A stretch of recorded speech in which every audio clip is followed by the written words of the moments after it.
வரப்போவது வந்து ஒரு பக்தி பாமாலை. உங்களுக்கு தெரியும், பக்தி பாமாலையில் சில ஆன்மீக துணுக்குகளும் சில குறிப்பிட்ட நாட்களை பற்றியான விசேஷ செய்திகளும் இருக்கும். மேலும் அந்த பக்தி பாமாலையில் அதுக்கப்புறம் ஒரு சிறந்த ஒரு பாடல் இருக்கும். நம்ம பக்தி பாமாலையில் சில ஆன்மீக விஷயங்களை துளி துளியாக தெரிஞ்சிட்டா கூட அது அற்புதமான அமிர்த துளியாக நமக்கு கிடைக்கிது. அது நேயர்கள் உங்களுடைய ஆதரவு மூலமாக இன்னும் நாளுக்கு நாள் அது பெருகி கொண்டே இருக்கணும் அப்படிங்கிறது எங்களுடைய விருப்பம். இப்போது சென்ற வாரத்தில் வைகுண்ட ஏகாதசியை பற்றி சொல்லியிருந்தேன். அது ரொம்ப அற்புதமான அமைப்பாக அமைஞ்சிருந்தது. அதே மாதிரி இந்த வாரமும் சில விஷயங்களை நம்ம தெரிஞ்சுக்கிட்டு நம்ம பக்தி பாடலை கேட்போம். இந்த வாரத்தில் நம்ம ஆருத்ரா தரிசனத்தில் இருக்கோம். ஆருத்ரா தரிசனம் இது எல்லாருக்குமே தெரியும். சிவபெருமான் நடராஜரா ஆனந்த தாண்டவம் புரிஞ்ச நேரம் இது. அதை தான் நம்ம ஆருத்ரா தரிசனம்னு சொல்கிறோம். இது மார்கழி மாதத்தில் திருவாதிரை நட்சத்திரத்தில் நடந்தது. அதனாலேயே ஒவ்வொரு வருடமும் மார்கழி மாதம் திருவாதிரை நட்சத்திரத்தில் ஆருத்ரா தரிசனம் சிதம்பரத்தில் நடராஜருக்கு மிக சிறப்பாக கொண்டாடப்படுது. பொதுவாகவே வருடத்திற்கு 6 முறை தான் நடராஜருக்கு அபிஷேகம் செய்து பூஜை செய்து வழிபாடு இருக்குது. இதில் முக்கியமானது தான் இந்த ஆருத்ரா தரிசனம். ஏன்னா இதுதான் நடராஜ பெருமான் ஆனந்த தாண்டவம் ஆடி சிதம்பரத்தில் அம்பலவானரா பதஞ்சலி முனிவருக்கும் வியாக்கிரபாதருக்கும் நடனம் புரிஞ்சு காமிச்சார். அதையே பிரதான விசேஷமாக சிதம்பரத்தில் ஸ்ரீ நடராஜ பெருமானுக்கு அபிஷேகம் செய்து மிக சிறப்பாக கொண்டாடப்படுது. இந்த வாரத்தில் நம்ம மார்கழி மாதம் திருவாதிரை நட்சத்திர ஆருத்ரா தரிசனத்தில் இருக்கிறதுனால ஸ்ரீ நடராஜரை பற்றி சொல்லலாம் அப்படிங்கிறது என்னுடைய எண்ணம். ஸ்ரீ நடராஜ பெருமானை பற்றி ஏற்கனவே கடந்த சில வாரங்களுக்கு முன்னாடி அவரோட பெருமைகளையும் அந்த சிதம்பரங்கிற அற்புத தலத்தோட மகிமையும் பற்றி உங்களுக்கு விளக்கமாகவே நான் சொல்லியிருந்தேன். அதை எந்த நேயராவது கேட்க தவறியிருந்தால் எங்களுடைய வெப்சைட்டான www.arimaUSA.com எங்களுடைய வெப்சைட்டில் போய் அதுக்கான ஆர்கைவ்ஸில் நீங்கள் கேட்டு மகிழலாம். நடராஜரை பற்றியும் சிதம்பரத்தை பற்றியும் நிறையாவே சொல்லினதுனால இன்றைக்கி என்ன சொல்லலாம் அப்படின்னப்போ அந்த நடராஜருக்கு உரிய சில அற்புத விஷயங்களை பற்றி சொன்னால் நல்லாயிருக்கும் அப்படின்னு நினச்சேன். அதாவது சிதம்பரத்தில் தில்லைவாழ் அந்தணர்கள் 3000 பேர் இருந்தாங்க அப்படிங்கிறது நம்ம எல்லாருக்குமே தெரியும். இந்த தில்லைவாழ் அந்தணர்கள் 3000 பேரும் நடராஜரே கதி, நடராஜர் தான் ஆனந்தத்தின் உச்சி அப்படின்னு வாழ்ந்தாங்க. அந்த மாதிரி அற்புதமான நடராஜரை வழிபட்டு வந்த தில்லைவாழ் அந்தணர்கள் 3000 பேரை வச்சு பிரம்மா சத்தியலோகத்தில் ஒரு யாகம் பண்ணணும்னு விருப்பப்பட்டாராம். அந்த விருப்பத்தையும் அந்த தில்லைவாழ் அந்தணர்கள்ட்ட பிரம்மா கோரிக்கையாக வைத்தாராம். சத்தியலோகத்தில் நடக்கிற ஒரு யாகத்துக்கு நீங்கள் அனைவரும் கலந்துக்கணும்னு. அப்போது தில்லைவாழ் அந்தணர்கள் ஸ்ரீ நடராஜ பெருமானை விட்டு எங்கேயும் வந்தாலும் எந்த சுகமும் எங்களுக்கு கிடைக்காது, நடராஜ பெருமானை வழிபட்டு வாழ்வதை காட்டிலும் பெரிய பாக்கியம் எதுவும் இல்லை அப்படின்னு சொல்லி வர மறுத்துட்டாங்களாம். ஆனால் அப்போது ஸ்ரீ நடராஜ பெருமான் தில்லைவாழ் அந்தணர்கள்ட்ட தோன்றி பிரம்மா நடத்துகிற சத்தியலோகத்தில் நடத்துகிற யாகத்துக்கு போய் கலந்துக்கப்படியும் அங்கே கலந்துக்கும் பொழுது அந்த யாகத்தோட முடிவில் தான் அங்கு தோன்றுவதாகவும் சொல்லி வாக்கு கொடுத்தாராம். அதன்படியே தில்லைவாழ் அந்தணர்களும் சத்தியலோகத்தில் நடந்த யாகத்தில் கலந்துக்கிட்டு அந்த யாகத்தோட முடிவில் சிவபெருமான தரிசனம் கண்டதாக சொல்லப்படுது. அந்த மாதிரி யாகத்தோட முடிவில் ஸ்ரீ நடராஜ பெருமான் தோன்றிய கோலத்தை தான் ரத்ன சபாபதி அப்படின்னு சொல்கிறாங்க. அந்த ரத்ன சபாபதி அவரை தான் சிதம்பரத்தில் ஸ்ரீ நடராஜ பெருமானுக்கு கீழே வச்சு தினமும் பூஜை வழிபாடு செய்யப்படுது. தினமும் காலை 10லேருந்து 11 மணிக்குள்ளர இந்த ரத்ன சபாபதிக்கு தினமும் பூஜை நடத்தப்படுது. இது ஒரு அற்புதமான விஷயம். தில்லைவாழ் அந்தணர்கள் காலத்தில் நடந்த அற்புதத்தை நாம் எப்படி உணர்றது அப்படின்னு நீங்கள் நினைக்கலாம். ஏன்னா ஆன்மீகத்தில் எந்த அளவுக்கு பாசிட்டிவாக நம்ம நினைக்கிறோமோ அந்த அளவுக்கு நெகட்டிவ் தாட்ஸும் வர்றது உண்டு. தில்லைவாழ் அந்தணர்கள் அந்த காலத்தில் கண்ட சுகத்தை இந்த காலத்துலேயும் அனுபவிக்க முடியுமா அப்படின்னு உங்களுக்குள்ளார தோணலாம். கண்டிப்பாக அனுபவிக்க முடியும். அப்படிங்கிறதுக்கு கலிகாலத்தில் நடந்த ஒரு அதிசயத்தை பற்றியும் உங்களுக்கு சொல்கிறேன். அதாவது ஸ்ரீ காஞ்சில மகா பெரியவர் வாழ்ந்தார் அப்படிங்கிறது உங்களுக்கு தெரியும். அந்த மகா பெரியவரும் இந்த நடராஜ பெருமானோட அற்புதத்தை அனுபவித்தவர் தான். அதாவது ஒரு நாள் மகா பெரியவருக்கு ரொம்ப உடல்நிலை சரியில்லாமல் இருக்கும் பொழுது அவருக்கு ஒரு ஆசை, சிதம்பரம் சென்று ஸ்ரீ நடராஜ பெருமானை வணங்கி வர வேண்டும் அப்படிங்கிறது தான் அந்த மகா பெரியவரோட ஆசை. அதை தன்னோட சிஷ்யர்கள்ட்ட சொன்னாராம். இது மாதிரி என்னைய சிதம்பரத்துக்கு அழைச்சிட்டு போங்க, நடராஜ பெருமானை வணங்கி வரணுங்கிறது எனக்கு ஆசை. ஏன்னா அந்த நடராஜ பெருமானில் பூஜையின் போது குஞ்சித பாதம் அணிவிக்கப்படும், அந்த குஞ்சித பாதத்தை நான் தரிசனம் பண்ணணும் அப்படின்னு ஆசைப்பட்டாராம். குஞ்சித பாதம்னா என்ன அப்படின்னா பலவிதமான வேர்களால் செய்யப்பட்டது, பலவிதமான மூலிகையான வேர்களால் செய்யப்பட்டது தான் குஞ்சித பாதம். இதை சிதம்பரத்தில் நடராஜ பெருமானுக்கு பூஜை செய்யும்போது அவருக்கு அணிவிப்பது வழக்கம். அதை தரிசனம் காணணும் அப்படின்னு தான் காஞ்சி மகா பெரியவர் விருப்பப்பட்டாராம். ஆனால் அவரோட உடல்நிலை சரியில்லாததுனால சிஷ்யர்கள் அவரோட கோரிக்கையை எப்படி செயல்படுத்துறதுன்னு தெரியாமல் வருத்தப்பட்டாங்களாம். என்ன ஒரு அதிசயம்! அவர் சொன்னது முதல் நாள். மறுநாள் விடிய காலையிலேயே சிதம்பரத்துலேருந்து நிறைய அங்கே இருந்த ஆச்சாரியார்கள் அங்கே வந்திருந்தாங்களாம் காஞ்சி மடத்துக்கு. மறுநாள் காலையிலேயே அவர்கள் வெளியில் நின்று அந்த சிஷ்யர்கள்ட்ட இது மாதிரி காஞ்சி மகா பெரியவரை பார்க்கணும், நாங்கள் சிதம்பரத்துலேருந்து பிரசாதம் எடுத்துகிட்டு வந்திருக்கிறோம், அதை அவருக்கு கொடுக்கணுன்னு விருப்பப்படுறோம் அப்படின்னு சொன்னாங்களாம்.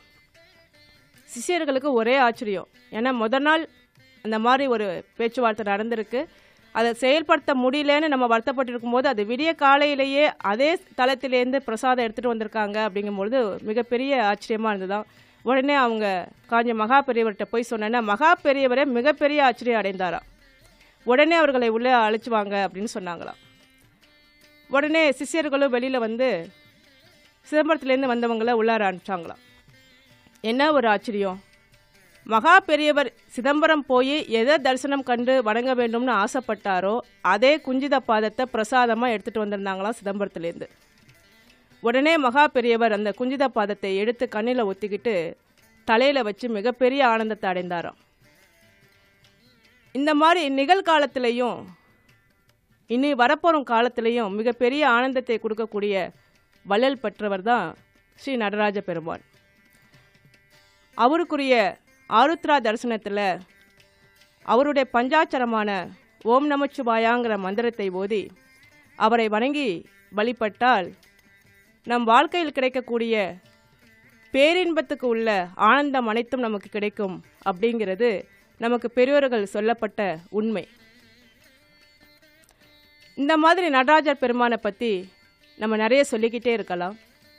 ஆருத்ரா தரிசனத்தில் ஸ்ரீ நடராஜ பெருமானுக்கு அபிஷேகம் செய்யப்பட்டு உற்சவரை வீதி உலா எடுத்துகிட்டு வருவாங்க. அந்த மாதிரி வீதி உலா பகவானுக்கு களி நைவேத்தியம் படைக்கப்படும். அந்த நைவேத்தியம் இந்த ஆருத்ரா தரிசனத்தை அப்போ தான் படைக்கப்படும். அப்படி என்ன களிக்கு முக்கியத்துவம் அப்படின்னு நீங்கள் நினைக்கலாம். அதாவது களிங்கிறது ஒரு சாதாரண உணவு, அதை மிகப்பெரிய விசேஷ நாளில் படைப்பதுக்கு காரணம் என்ன அப்படின்னு நம்ம யோசிக்கலாம். அதாவது பகவான் மிகவும் எளிமையை விரும்புபவர், அதனை குறிக்கிற விதத்திலையும் களி கொடுக்கப்படும். இந்த களிக்கு ஒரு கதை இருக்குது. என்ன கதை அப்படின்னா, சேந்தனார் அப்படிங்கிற ஒரு நாயனார். சேந்தனாருங்கிற நாயனார் மிகவும் ஏழ்மையானவர், ஆனால் சிவன் மேல் மிகுந்த பற்று கொண்டவர். அவர் தன் கையில் என்ன பொருள் இருந்தாலும் அதை வைத்து அன்னைக்கு உணவு சமைச்சு அதை சிவபூஜை செஞ்சதுக்கப்புறம் ஒரு சிவனடியாருக்கு கொடுத்து சாப்பிட வச்சதுக்கு அப்புறம் தான் மீதி இருக்கிறத அவர் சாப்பிடுவாராம். இந்த மாதிரி ஒரு அற்புதமான சிவ வழிபாட்டில் ஈடுபாடு கொண்டவர் தான் சேந்தனார். இந்த சேந்தனாரோட புகழை உலகுக்கு எடுத்து காமிக்கணும்னு கடவுள் விருப்பம் கொண்டாராம். அதனால் ஒரு நாள் நல்ல மழை காற்று, சேந்தனாரால் வெளியில் போய் பொருளை சேகரிக்க முடியல உணவு தயாரிப்பதற்கு. அந்த மாதிரி சமயத்தில் சிவபெருமான் சிவனடியாராக உருவம் கொண்டு சேந்தனார் வீட்டுக்கு வந்தாராம். அப்போது சேந்தனாருக்கு ஒன்றுமே செய்ய முடியல. ஆனால் சிவனடியாரை துதித்து வழிபடுவது அவருடைய வழக்கம். மேலும் மழையும் காற்று இருந்ததுனால அன்னைக்கு முழுக்கவே எந்த சிவனடியாரும் அவர்கிட்ட உணவு கேட்டு வரலை. அதே மிகப்பெரிய வருத்தத்தில் இருந்தார் சேந்தனார். உணவு கொடுக்க முடியலைங்கிற ஒரு வருத்தம் இருக்குது, சிவனடியாரை தரிசனம் காண முடியலைங்கிற வருத்தம் அதை விட அதிகமாக இருந்தது. அந்த வருத்தத்தை போக்கும் விதத்திலையும் சேந்தனாரின் பெருமையை உலகுக்கு உணர்த்தும் வகையிலையும் சிவபெருமான் சிவனடியாராக மாறுவேடம் கொண்டு சேந்தனார் வீட்டுக்கு வந்தார். சிவனடியாரை கண்ட பரவசம் சேந்தனார் ஆனந்தத்தோட உச்சிக்கே போயிட்டார். இருந்தாலும் அவருக்கு வீட்டில் உணவு தயாரித்து கொடுக்கறதுக்கு எதுவுமே இல்லை. இருப்பினும் சிவ வழிபாடு செய்து அந்த வீட்டில் இருந்த கொஞ்சம் களி மாவை எடுத்து களி கிண்டி அதை சிவனடியாராக வந்த சிவபெருமானுக்கு கொடுத்தாராம். அந்த களியை மிக பிரமாதமாக ஆனந்தமாக சிவபெருமானும் சிவனடியார் உருவத்திலிருந்து சாப்பிட்டாராம். இது நடந்தது எல்லாமே ஒரு நாள் இரவு. மறுநாள் காலையில் சிவபெருமான் சன்னிதானத்தில் பார்த்தா அவருடைய உடல் முழுக்கவும் களியாகவும் அவரோட சுற்றி களியாகவும் பரவி இருந்ததாம். அர்ச்சகர்களுக்கு ஒரே ஆச்சரியம். அப்போதான் சேந்தனாரோட பெருமையை சிவபெருமான் உலகுக்கு எடுத்து சொன்னாராம். அதனாலேயே ஆருத்ரா தரிசனம் அப்போ களி பிரதானமான உணவாக பகவானுக்கு படைக்கப்படுது. இதன் மூலம் சேந்தனார் நாயனாரோட பெருமையை உலகுக்கு உணர்த்தியதோட எங்கும் எளிமையும் அன்பும் தூய்மையும் இருக்கும் இடத்துல சிவபெருமான் தானாகவே நம்மளை அடைவார் அப்படிங்கிறது இதன் மூலமாக நமக்கும் தெரியுது. என்ன நேயர்களே, ஸ்ரீ நடராஜ பெருமானோட அற்புதத்தை பற்றி துளி துளியாக நம்ம தெரிஞ்சுக்கிட்டோம். ஒவ்வொரு துளியும் அமிர்தமாக நமக்கு ஒவ்வொரு வாரமும் கிடச்சிட்ருக்குங்கிறத நான் ஏற்கனவே சொல்லியிருந்தேன். இந்த மாதிரி அற்புதங்களை நான் சொல்லும் பொழுது உங்களுக்காக ஒரு கேள்வியும் கேட்பது உண்டு. அதாவது எந்த ஒரு நல்ல விஷயத்துலையும் நம்ம எந்த அளவுக்கு செய்கிறோமோ அந்த அளவுக்கு அடுத்தவங்களை ஈடுபடுத்தணும் அப்படிங்கிறது மிக முக்கியம். அந்த நோக்கத்தில் தான் உங்கள்கிட்ட எல்லா பக்தி பாமாலையிலையும் ஆன்மீக வினாக்கள் கேட்கப்படுது. சென்ற வாரம் ஒரு கேள்வி கேட்டிருந்தேன். அதாவது கம்ப ராமாயணத்தை எழுதியவர் கம்பர். இவர் எந்த தளத்தில் முதலாக கம்ப ராமாயணத்தை அரங்கேற்றம் செய்தார் அப்படின்னு நான் கேட்டிருந்தேன். அதுக்கு பதில் யாரும் சொல்லாததுனால இந்த வாரம் அதுக்கான பதிலை சொல்லிடுறேன். சென்ற வாரம் நான் ஸ்ரீரங்கம் திருத்தலத்தை பற்றி சொல்லியிருந்தேன். அதோட சிறப்பு அம்சத்தில் ஒன்று தான் இந்த கம்ப ராமாயணமும். அதாவது கம்பர் கம்ப ராமாயணத்தை எழுதி முதலில் அரங்கேற்றம் செய்த தலம் ஸ்ரீரங்கம். இதை நான் பிரதானமான கேள்வியாக உங்கள்கிட்ட கேட்டதுக்கு ஒரு காரணம் இருக்குது. அதாவது கம்ப ராமாயணத்தை முதல்ல ஸ்ரீரங்கத்தில் அரங்கேற்றம் பண்ணப்போ அவரை சுற்றி இருந்த அறிஞர்கள்லாம் அதில் ஒரு குறை சொன்னாங்களாம். என்ன குறை அப்படின்னா, கம்பராமாயணத்தில் அவர் நரசிம்மரை பற்றி சொல்லியிருந்தார். அந்த மாதிரி சொல்கிறது தவறு. ராமரை பற்றி சொல்கிற இடத்துல நரசிம்மரோட அவதாரத்தை பற்றி அந்த இடத்துல பாடணுங்கிற அவசியம் இல்லை அப்படின்னு சொல்லி சுற்றி இருந்த அறிஞர்கள்லாம் கம்பர்கிட்ட முறையிட்டாங்களாம். ஆனால் கம்பர் அதை ஒத்துக்கலை. நான் செய்வது சரியா தவறாங்கிறத நரசிம்மரே எனக்கு சொன்னால் திருத்திக்கிறேன்னு சொன்னாராம்.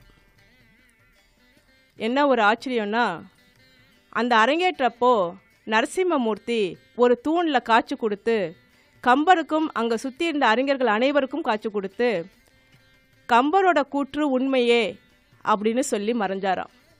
இன்னமும் அந்த தூணில் நரசிம்மமூர்த்தியை பிரதிஷ்டை பண்ணியிருக்கிறாங்க. நீங்கள் ஸ்ரீரங்கம் போனால் அதை தரிசனம் காணலாம். அந்த மாதிரி ஒரு அற்புத நிகழ்ச்சி நடந்தது தான் இந்த கம்ப ராமாயணம் அரங்கேற்றம் பண்ணப்போ. அதனாலேயே அந்த விஷயத்தை பற்றி சொல்லணுங்கிறதுக்காகவே அதை உங்களுக்கு முதன்மையான கேள்வியாக வச்சு நான் கேட்டிருந்தேன். இந்த வாரமும் அதே மாதிரி உங்களுக்கு அற்புதமான ஒரு கேள்வி. அதாவது சிதம்பரத்தை பற்றி சொல்லும் பொழுது இது தட்சிண கைலாயம் அது எதுக்காக தட்சிண கைலாயங்கிற சொல்கிறது அப்படிங்கிறது எல்லாமே உங்களுக்கு விளக்கமாக அந்த வாரத்தில் சொல்லியிருந்தேன். இந்த மாதிரி தட்சிண கைலாயமாக போற்றப்படும் சிதம்பரம் நமக்கு தெரியும். நான் கேட்ட கேள்வி என்னென்னா, ஆதி சிதம்பரம் என்று அழைக்கப்படும் தலம் எது? ஆதி சிதம்பரம் என்று அழைக்கப்படும் தலம் எது? அந்த தலத்தோட பேர் உங்களுக்கு தெரிஞ்சதுன்னா நீங்கள் தொடர்பு கொண்டு சொல்ல வேண்டிய எண் 408-912-5565. 408-912-5565. இந்த நம்பருக்கு நீங்கள் ஃபோன் பண்ணி சொல்லலாம். இப்போ அற்புதமான ஆருத்ரா தரிசனத்தை முன்னிட்டு இப்போது வரும் பாடலை அந்த ஸ்ரீ நடராஜ பெருமானுக்கு சமர்ப்பணம் செய்கின்றோம்.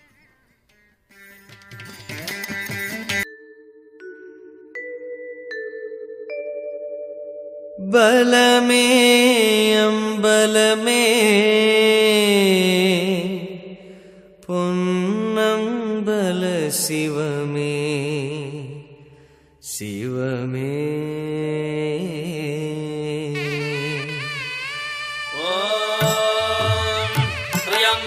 यजामहे सुगन्धिं पुष्टिवर्धनाम् उर्वारुकमिव बन्धनान् मृत्योर्मुक्षीयमामृतात् श्रीर्वक्षः समागस्यमाराज्यमाविधार्चोपमानं महेगते धान्यं धनं वशं वकपुत्रलाभं शतसंवत्सरं दीर्घमायुः.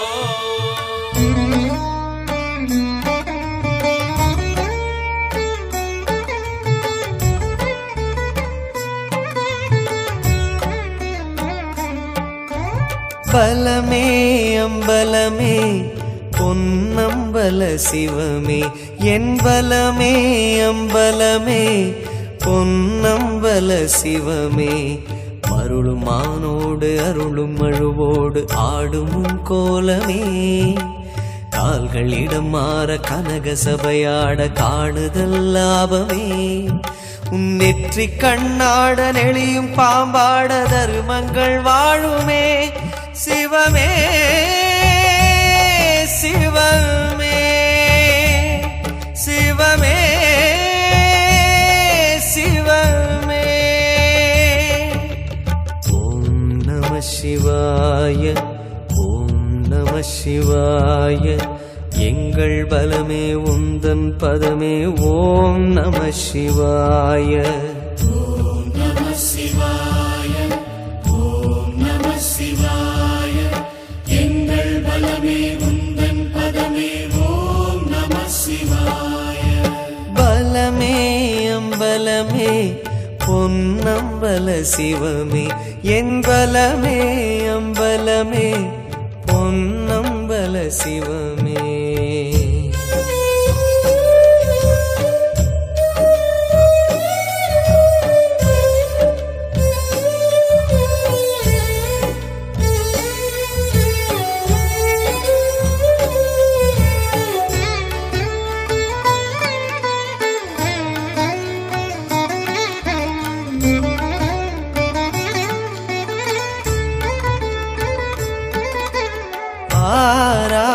காயம் இந்த ஆரடி தேகமையா அதிலாடும் பாதம் அம்பலவாணமையா. காயம் இந்த ஆரடி தேகமையா அதிலாடும் பாதம் அம்பலவாணமையா. எழுந்தால் ஜோதி திரிந்தால் யோகி நடித்தல் கலையில் நீயோ ஞானி இத்தனே உந்தன் நர்த்தனம் கண்டு சித்தமே தெளியுமே சிவமே சிவமே சிவமே சிவமே. ஓம் நம சிவாய ஓம் நம சிவாய எங்கள் பலமே உந்தன் பதமே ஓம் நம சிவாய. ஓம் நம சிவாய ஓம் நம சிவாய எங்கள் பலமே உந்தன் பதமே ஓம் நம சிவாய. பலமே அம்பலமே பொன்னம்பல சிவமே என் பலமே அம்பலமே பொன்னம்பல சிவமே.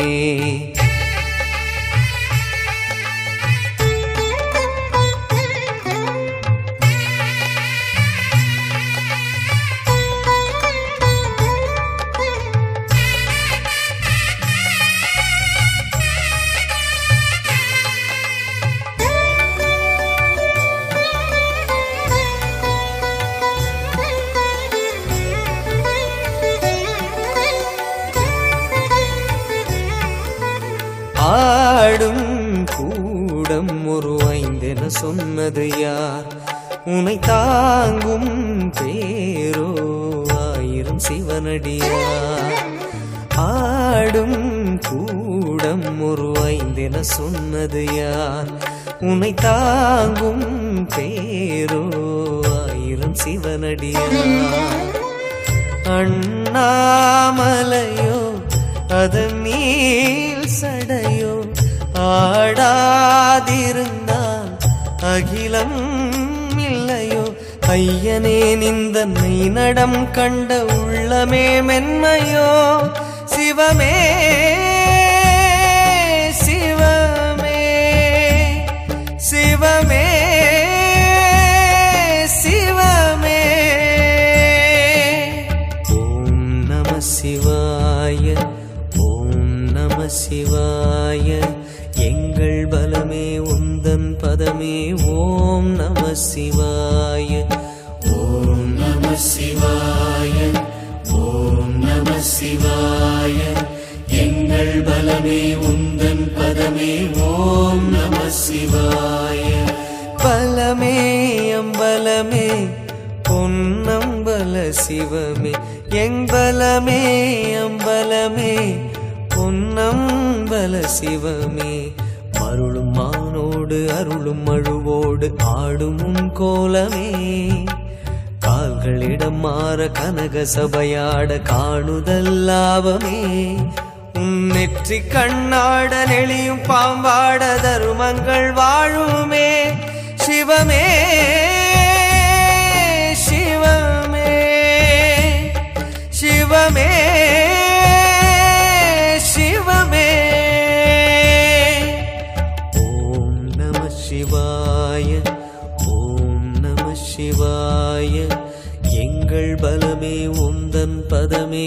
ஓம் நம சிவாய ஓம் நம சிவாய ஓம் நம சிவாய எங்கள் பலமே உந்தன் ஹலோ, பதமே. ஓம் நம சாந்தி வணக்கம். ரொம்ப நல்லா இருக்கு உங்க ப்ரோக்ராம். எங்க பேசுறீங்க? எங்க நான் பேசுறீங்க? பத்மா Okay. டீச்சர்ஸ்ல இருந்து பேசுறேன். ரொம்ப நல்லா இருக்கு. ரொம்ப என்ஜாய் பண்றேன் உங்க ப்ரோக்ராம். ரொம்ப நன்றி. ரொம்ப சந்தோஷம். போன வாரம் மிஸ் பண்ணிட்டேன் நானு. அதே ஆர்கைவ்ல போய் நீங்க ஆர்கைவ்ஸ்ல எல்லாமே வந்து ஆர்கைவ்ஸ்ல அப்லோட் பண்ணிடுங்க. முக்கியமான என்னோட ஃபேவரட் ஸ்ரீரங்கம் பத்தி சொன்னீங்களா? நீங்க அதை மறந்து அதை மிஸ் பண்ணிட்டேன் நான். ஓ ஓகே ஓகே. நீங்க ஒன்றும் ஒரி பண்ண வேண்டாம். நீங்க எங்களோட Archives-ல ஆர்கைவ்ஸ் எல்லாமே நாங்க இருக்கு போட்டுட்டோம். வெப்சைட்ல. நீங்க எங்களோட வெப்சைட் www.arimusa.com போனீங்கன்னா ஆர்கைவ்ஸ்ல கேட்கலாம். ஆமா ஆமா ஆமா, அதான் இப்ப பார்த்தேன். நான் ரெஜிஸ்டர் பண்ணிருக்கேன் சாங்குக்கு கூட. ஆ.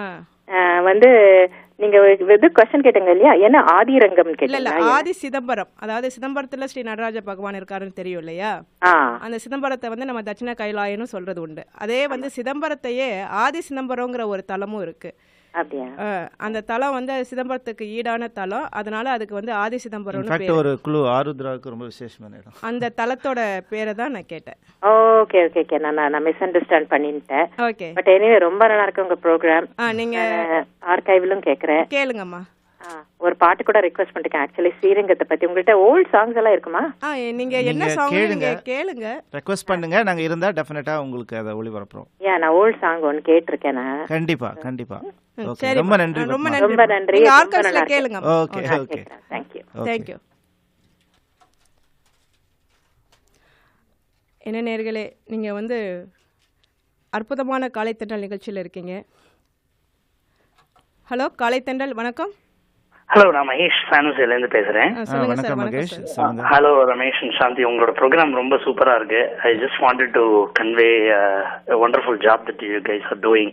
ரொம்ப நன்றி உங்களுடைய வாழ்த்துக்கு மகேஷ். டெய்லி அந்த பக்தி பாமாலையில அந்த ஒவ்வொரு ஸ்தலத்தை பத்தியோ இல்லாட்டி ஏதாவது பர்டிகுலர் பத்தி கேட்கறது எங்களுக்கு ரொம்ப ரொம்ப நெகிழ்விக்கிற மாதிரி இருக்கு. கண்டிப்பா கண்டிப்பா. நாங்க சொல்லும் பொழுதே நாங்க வந்து ஒரு நெகிழ்ச்சியோட தான் சொல்லுவோம். அதை வந்து கரெக்டா நேயர்களுக்கு போய் சேர்றதுங்கிறது பகவான் செயல். Correct correct. ஏன்னா யுகம் வந்து क्वेश्चனுக்கு ஒரு குயிக்கா ஆன்சர் பண்ணலாம்னு நினைச்சு நான் ஃபோன் பண்ணேன். சொல்லுங்க. ஐ திங்க் இந்த ஆதி சிதம்பரம்ங்கிறது சிதம்பரம் பக்கத்துலயே இருக்கிற திருவேங்காடுங்கிற ஒரு ஊருன்னு நினைக்கிறேன். திருவேலங்காடுன்னு சொல்றீங்களா? திருவேங்காடு. திருவேங்காடு தவறான பதில். அப்படியா? ஓகே சரி. அதான் ஜஸ்ட் உங்களுக்கு கங்க்ராச்சுலேட் பண்றதுக்கு தேங்க்யூ சார். Thank you sir. நீங்க உங்களோட முயற்சிக்கு நன்றி. கங்க்ராச்சுலேஷன்ஸ். உண்மை. Thank you. Just okay. நீங்க தொடர்ந்து நிகழ்ச்சி கேளுங்க, என்ன சரியான பதில்ங்கறத தெரிஞ்சுக்குவோம். சரி. Thank you sir. தேங்க்யூ. பை. காலை தென்றல் வணக்கம். ஹலோ. நான் அந்த क्वेश्चनக்கு ஆன்சர் பண்றதுக்காக கூப்பிட்டேன். உங்க பேரு? பேரு சுசித்ரா, சாண்ட்ரமோன்ல இருந்து. சொல்லுங்க சுசித்ரா. இன்னைக்கு தான் உங்க ப்ரோக்ராம் ரொம்ப நல்லா பண்ணிட்டு இருக்கீங்க. இன்னைக்கு தான் ஃபர்ஸ்ட் டைம் கேக்குறேன் நானு. அப்படியா? நீங்க முதல்ல இன்னைக்குங்கிற வார்த்தையை முதல்ல போட்டனவோ இன்னைக்கு மட்டும் தான் ப்ரோக்ராம் நல்லா பண்றோமோன்னு நினைச்சிட்டேன்.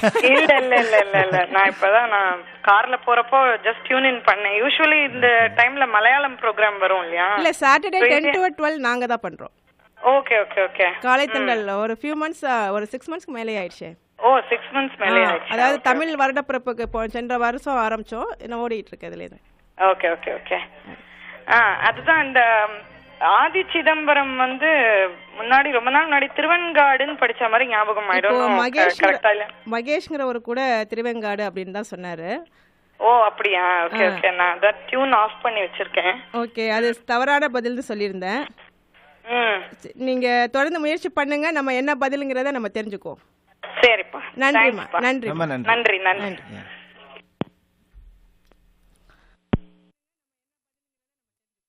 உங்களுடைய ஆர்வத்திற்கு மிகவும் நன்றி.